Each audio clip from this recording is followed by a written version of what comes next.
What's going on, guys? Kevin Cage here with another crypto update. I hope everybody's doing well, and we're going to dive into a bunch of important info today. So I really want to emphasize the preliminary conditional approval by the OCC, because this directly puts the company Ripple inside of the federal banking system. So there's a lot of misinformation out there, so please always do your own research. I'm going to try not to over speculate. When I do speculate, I'll let you know it's my opinion, but we're going to go over what you need to know related to this. So let's dive into some additional news first. Alright, so first up, related to BNY, Bank of New York, one of the largest banks in the world. When you go to bny.com, you can click About Us and then click About BNY Investments. So for perspective, we have over $55 trillion in assets that are under custody or in administration. We have $2.1 trillion in assets under management in 35 countries. Now this was updated back in June, but I assume those are still relatively accurate, and for perspective, we know that BNY is the primary reserve custodian of the Ripple US dollar.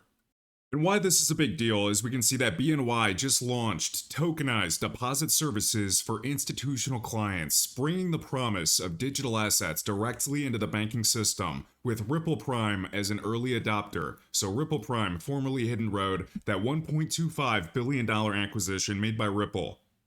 Together, bridging traditional and digital markets. So we have the full blog right here.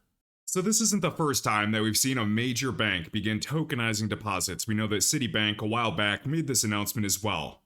Why this is a big deal is looking at the early adopters. Let me just search for Ripple Prime with a control find. We even have the quote from the president of Ripple Prime. As more traditional financial institutions move into digital native services in 2026, BNY is staying ahead of the curve, bringing digital assets directly into the banking system.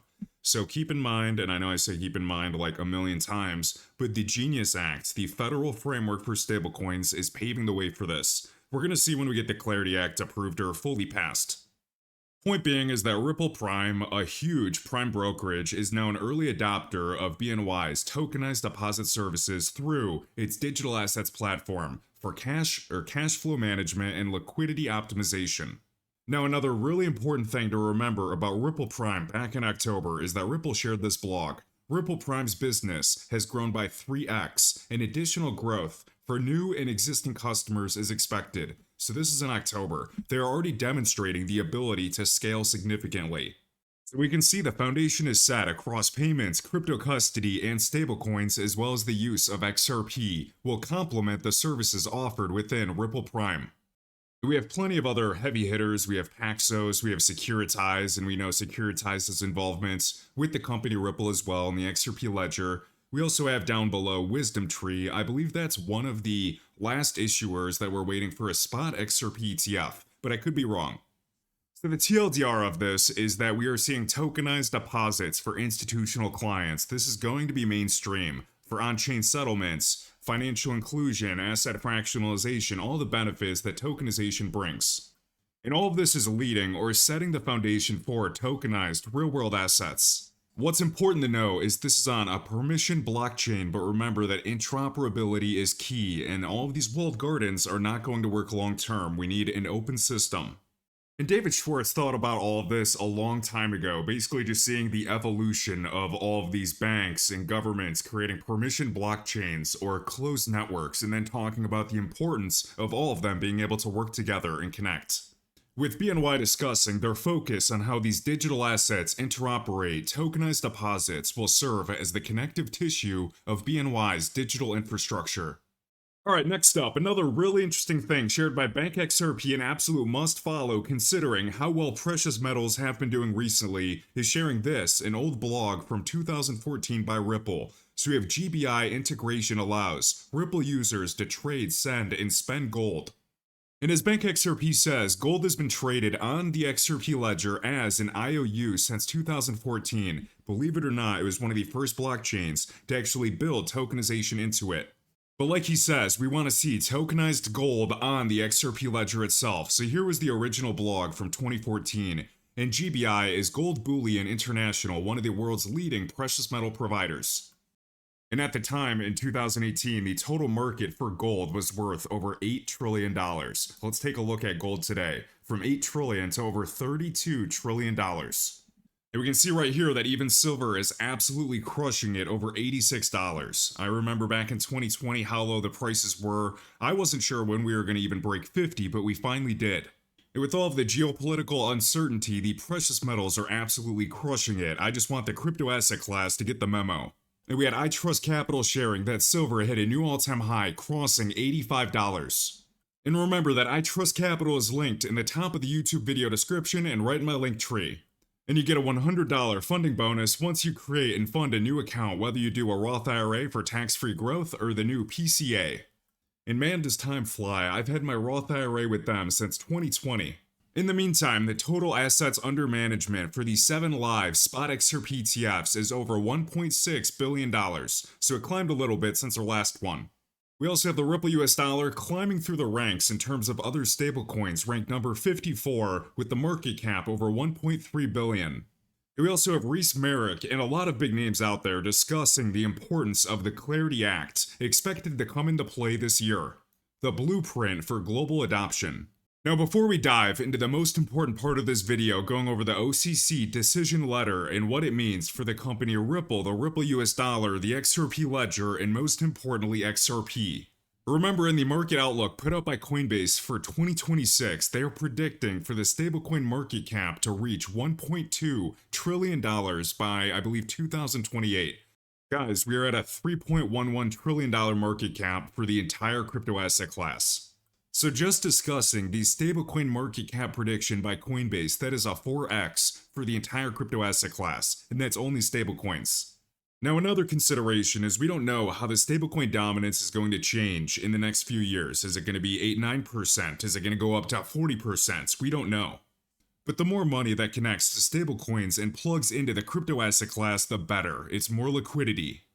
Now, looking at these stablecoins, as far as I know, that Tether USDT, $186 billion market cap, absolutely massive, bigger than the majority of crypto assets in this space. I don't believe they have any federal regulatory oversight whatsoever, let alone from the OCC.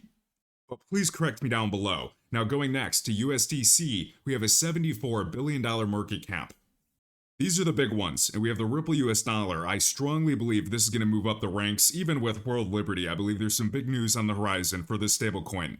The question then becomes, we can discuss a $1.2 trillion market cap between stablecoins. What is the dominance for Tether, USDC, the Ripple US dollar in the future? Because we haven't seen anything yet. We just broke over $1 billion market cap, which is a great achievement for being around for just over 1 year. But think about how long USDC and Tether have been building rails. Now with the backing of the Ripple US dollar, I believe this is going to explode over the coming years. Alright, now let's go through the most important things that everybody needs to understand related to this OCC decision letter, which is this application to charter a Ripple National Trust Bank, a subsidiary under the company Ripple, essentially putting the company Ripple into the federal banking system. So this is not a state charter, this is on a federal level, this is an OCC charter. Ripple Labs is a direct holding company, so Ripple is directly into the federal banking system, not next to it. And the Ripple US dollar is absolutely involved in this proposed bank. And the OCC stands for the Office of the Comptroller of the Currency, and Brian Brooks used to work here. So for this Ripple National Trust Bank, it has been confirmed by the OCC that all of these proposed crypto-related activities are permissible for a national trust bank. So zooming into page 2, why is this a big deal for the Ripple US dollar? First up, the OCC confirms that the Ripple US dollar is already issued by Standard Custody and Trust Company. So remember, this bank, if they get approved, they are not actually issuing a stablecoin themselves.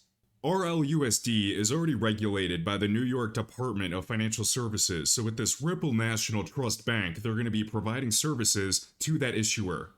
So the bank is going to be managing segregated reserve of liquid assets that are backing the Ripple US dollar, and they're also going to act as a collateral trustee for the benefit of Ripple US dollar holders. And all of this is done on a fiduciary basis. So we have the NYDFS, which is overseeing the issuance, and then we have the OCC on a federal level, basically overseeing the reserve management and fiduciary custody. And the OCC even says that stablecoin risks and these arguments for it being risky are irrelevant because the bank is not issuing a stablecoin, and that is a huge distinction from a regulatory standpoint. So why is this a big deal for XRP and the XRP ledger? Well, first, the bank is approved to provide crypto custody services in a fiduciary capacity. So, fiduciary custody is the highest legal standard of care under US banking. So, all of these custody services can be provided to Ripple affiliates.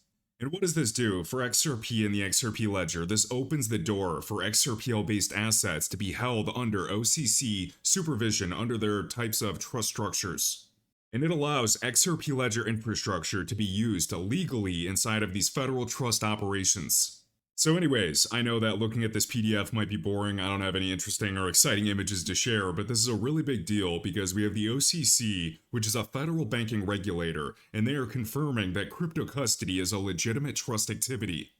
So we have Ripple the company potentially becoming part of the federal banking system. We have the Ripple US dollar getting dual oversight, reserve and collateral governance. And this all allows assets on the XRP ledger, including XRP, the native asset, to actually have custody that's fully compliant in this trust path on a federal level. Now, Ripple's bank charter wasn't the only one. There were a few others, including BitGo, Fidelity, Paxos, and I believe one by Circle called First National Digital Currency Bank. So the OCC is widely supporting or just coordinating these releases for all of these 5 trust bank charters, or these applications. Which shows me they are very serious, and we don't know how long this takes. Maybe it's 6 months, maybe it's 18 months. But getting this preliminary conditional approval in the first place is often the hardest step to see a Ripple National Trust Bank. So really what's next is we are just waiting for Ripple to complete all of these pre-opening conditions, and then the OCC will hopefully grant a final unconditional charter. And after all of that is satisfied, then Ripple National Trust Bank can actually be authorized to start business. And I also believe that the Clarity Act does get approved in the future, we just don't know how long it takes, really just to divide the jurisdictions between the SEC and the CFTC to classify digital assets, which is extremely important. Just like Reese Merrick said over at Ripple, that is the blueprints for global adoption.